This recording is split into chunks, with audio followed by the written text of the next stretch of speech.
Moi, mä oon Laura, miten mun ekan videon postausta mun blogiin. Mä voisin vaikka nyt kertoa, että mitä mä oon ostellut. Eli mä ostin tämmösen kumin vähän ennen kuin koulut alkoi. Menin tälleen.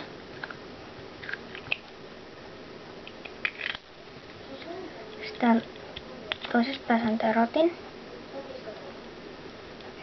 Se tyhjennee täältä. Sitten oltiin viime viikolla Tallinnassa. Itse asiassa siitä on tasan viikko. Mä ostin tämmösen hupparin. Ja sitten täällä sisällä on tämmöstä valkoista kangasta. Tää on aika lämmin. Sitten vaivalta mä ostin tämmösen. Tää oli jo valmiiksi rikki. Mä ostin.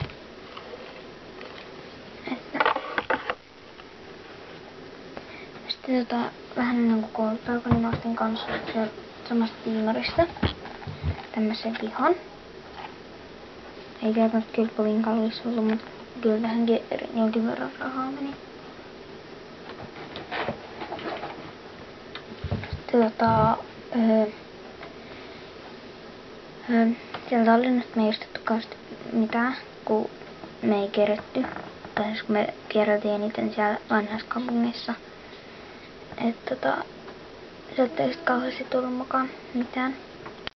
Sitten eilen mä lakkasin mun kynnet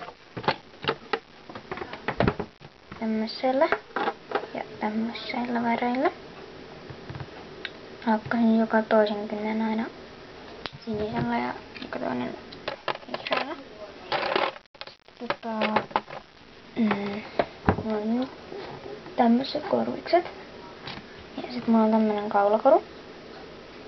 Tai jotain aitoa timanttia kai. Sitten mulla on päällä tämmönen toppi.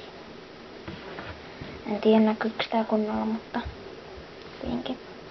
Sitten mulla on tämmöset valkoiset leggingsit. Ja tälleen. Tänään mä en oikeastaan kauheasti tehnyt mitään. Itse asiassa kattonut telkkaa, syönyt ja tälleen. Ei oo kauheasti mitään kerrottavaa tästä päivästä. Mä teen uuden postauksen joskus.